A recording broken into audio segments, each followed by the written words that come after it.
Welcome to the RPGamer review of Kingdoms of the Dumps. This is read by Spermbreath, written by Dalandar, and the video is edited by Airfrog. Varied premise are one of the highlights of RPGs. With Roach Games' Kingdom of the Dump, there's a take on cleanliness with a dose of struggling to survive against an overwhelming foe. This heroic tale is set with interesting backdrops and charming characters against an inspired and nostalgic backing soundtrack. However, while the premise is definitely sound, the execution is unbalanced, as the tone fluctuates widely between serious and comedic, while gameplay feels undercooked at times. Though some parts drag it down, the charming characters and nostalgic presentation make up for it to leave an enjoyable experience overall. The land of Phil found peace nearly a full generation ago due to the heroic of Galbamesh, the king who united the kingdom of Garbagia, Marmolon, Insectia, Tabletop, and the Lundromancers to defeat the evil gremlins that pull out from the ways to threaten everyone. However, peace is threatened again, as King Gobblespin and Gabagia is kidnapped during Apprentice Knight Dustin princely watch. Sleeping off a hangover at the time, Dustin must venture forth to clear his name and save the king. A simple sense of wordplay is ingrained into character and place names of Kingdom of the Dump that make it tough to take the title seriously. Sometimes when the game leans into the puns, they elicit a wry chuckle. Over time, it draws out the type groan that could only come from an unamused teen rolling their eyes at yet another dad joke. Having a sense of humor is not a bad thing, and when the balance works, it really showcases the best of both worlds. However, the shift is often jarringly quick, especially when conversing with the common citizen, who seem to only exist to further the puns. This makes all the betrayal, political intrigue, and heroic deeds feel a bit hollow when they often just set up another joke. Dustin Binsley is a garbage can knight. That is a sentence not found in a typical RPGs, and neither are the primary party members that tag along. Joining him is his best friend, Ratavia, the rat thief with a hidden pass, and the pair also stumble upon Walker Jacket, a librarian, and a Garmentian, a race of sentient rogues, investing the kidnapping of a member of the Librarian of Books and that maintain neutrality and global affairs, and his young wooden instrument apprentice, Lute. With the mystical Garmentian Laundromancer, Cerulean, and a nonchalant shape-shifting sting bug called Musk, rounding out the roster, it makes for an unusual party of character derived from the richly designed race of Kingdom of the Dump. They fit into the typical party roles well, and each undergo a journey of self-reflection and growth that, when it gets the chance to shine between all the puns, can make the world feel grounded. Moving from town to town, the party traveled through a nostalgic SNES-style Mode 7 overworld map.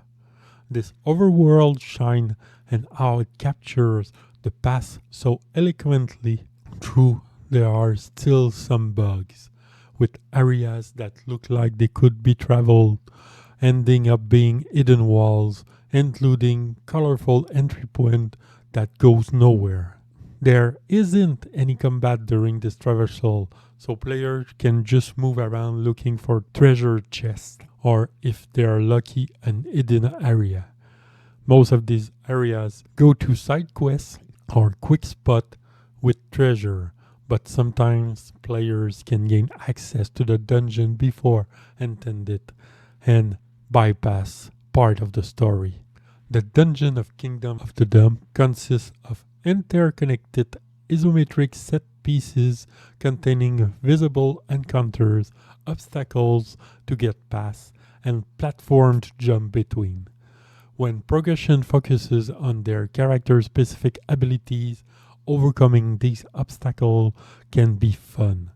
But there's visual quirk where the character cuts into the background or unintuitive way to progress that make a bit of getting used to. Some of the more basic ability include dusting rustling metallic object for source of metals, magic points, or breaking gates that bar the way forward. Ratavia climbing vine and pipes, loot shooting out a cord to connect to post farther away, and Musk transforming into another character during stealth segment of the main story. There's an unstuck option in the menu at all time if players jump themselves into a corner, which is helpful, but still quite telling that it need to exist at all. The guard mansion are the biggest source of fun and frustration for traversal, as walker floatiness make it easier to manage jumps, is immune to hazard on the ground and can shoot enemies to temporarily stun them. Syrian bubbles are the bane to this platforming, as they create a bounce that needed to jump a lot of walls.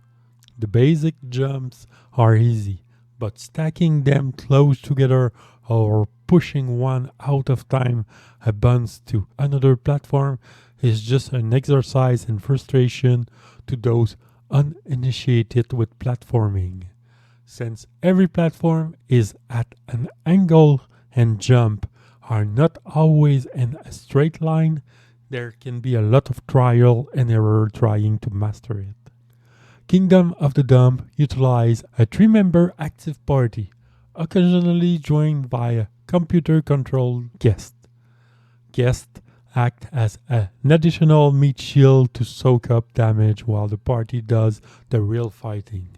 Fights take place on a 2 connected 3x3 grids. While turns are individual for each combatant, the player's turns are usually grouped together before or after the enemies. Magic points and healings are hard to acquire, meaning fast enemies are particularly frustrating to deal with.